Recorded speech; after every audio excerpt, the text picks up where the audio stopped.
السلام عليك. رسول پاک سید عالم صلی اللہ علیہ وسلم نے فرمایا بنی اسرائیل کے 3 لوگ تھے، نیک آدمی تھے، سفر پہ جا رہے تھے تو بارش تیز آ گئی، صحیح بخاری کی حدیث ہے، تیز بارش آئی، ایک غار میں پناہ لی بارش سے بچنے کے لیے، اچانک طوفان آیا تو ایک پتھر لڑک کر غار کے منہ کے آگے گر گیا، اندھیرا چھا گیا، اندر اندھیرا، طوفان ہے، پریشانی ہے۔ میرے حبیب پاک علیہ السلام فرماتے ہیں جب اندھیرا دم گھٹنے لگا، اندھیرا ہونے لگا، پریشان ہونے لگے، ایک بولا، کہنے لگا اگر زندگی میں کوئی نیک کام کیا ہے تو اس کو یاد کر کے دعا مانگو، اللہ کرے ہم سے کوئی نیک کام ہو جائے۔ جو ہوتے ہیں اس میں بھی ریاکاری ہوتی ہے، اس میں بھی ملاوٹ ہوتی ہے، کوئی نیک کیا ہے تو دعا مانگ لو۔ ایک نے ہاتھ اٹھائے اور دعا کیسے مانگی؟ اللہ اکبر، عرض کرنے لگا اے اللہ تو جانتا ہے میں نے بکریاں رکھی ہیں، میں دودھ دھو کے بیچتا ہوں، میرے بیٹے بھی ہیں، بیٹیاں بھی ہیں، اولاد بھی ہے، اور میرے پاس لوگ دودھ خریدنے بھی آیا کرتے تھے، پر اللہ میرے بوڑھے ماں باپ ہیں، میں نے اپنی زندگی کا طریقہ بنایا ہے جب تک ابا جی دودھ نہیں پئیں گے کسی کو نہیں ملے گا، جب تک میری بوڑھی ماں کے لبوں سے دودھ نہیں لگے گا کسی کو نہیں ملے گا۔ اے اللہ وہ رات بھی تو جانتا ہوگا جب میں دیر سے آیا، دودھ دھویا تو ماں باپ سو چکے تھے، عرش کے مالک تو بھولا نہیں کرتا، تو بھولنے سے پاک ہے، میرے رب میں دودھ کا پیالہ لے کے ساری رات کھڑا رہا ماں باپ کے سرانے، نہ میں نے دودھ بیچا نہ میں نے بچوں کو دیا، آدھی رات کے بعد ان کی آنکھ کھلی، انہوں نے دودھ پیا، اے اللہ میری اماں بھی مجھ سے بڑی راضی ہوئی، میرا باپ بھی بڑا راضی ہوا، مالک اگر وہ عمل واقعی تجھے قبول ہے تو اس مصیبت سے نجات دے دے۔ میرے نبی پاک علیہ السلام فرماتے اس نے یہ وسیلہ دے کے دعا مانگی تو اللہ نے پتھر سرکا دیا، پہلے روشنی نہیں آ رہی تھی اب روشنی آنی شروع ہو گئی۔ پتہ چلا جو زندگی میں روشنی چاہتا ہے وہ ماں باپ کی نوکری کرے، جو زندگی میں روشنی چاہتا ہے وہ ماں باپ کی بلے شاہ تو آسمانی اڈ دیاں پھڑنا ہے، اور جڑا گھر بیٹھا انہوں پھڑیا ہی نہیں، ان کی نوکری کرو روشنی ملے گی۔ دوسرا بولا، اس نے کہا اے اللہ تجھے پتہ ہے میں نے کئی لوگ مزدوری پہ رکھے ہوئے ہیں، ایک شخص مزدوری کرتا تھا تو کچھ کلو کچھ سیر چاول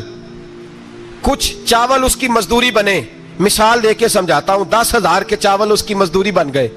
میں نے اس کو کہا مزدوری لے لے تو وہ ناراض ہو کے چلا گیا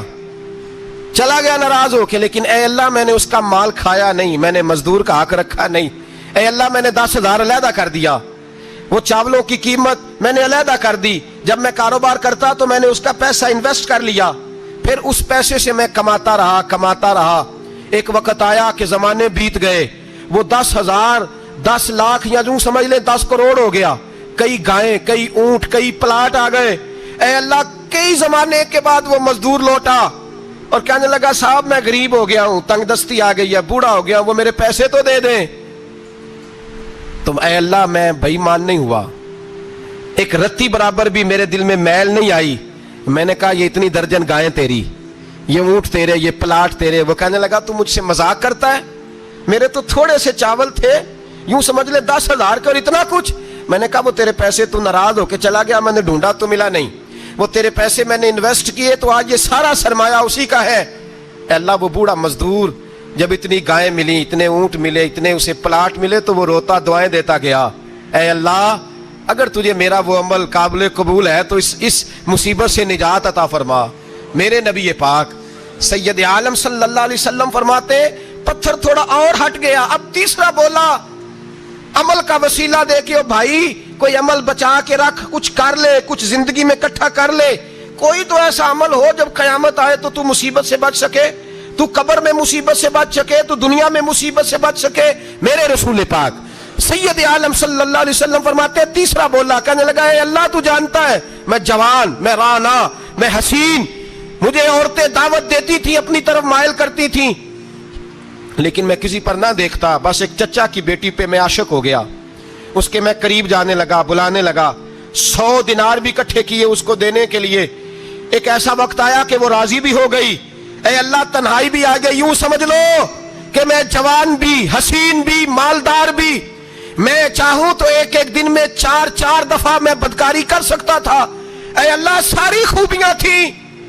وہ بی بی میرے پاس آئی، کمرہ تنہائی، کوئی دیکھنے والا نہیں تھا، جب میں اس کے قریب جانے لگا تو وہ عورت کہنے لگی تو رب سے ڈر جا، رب سے ڈر جا، رب سے ڈر جا، اے اللہ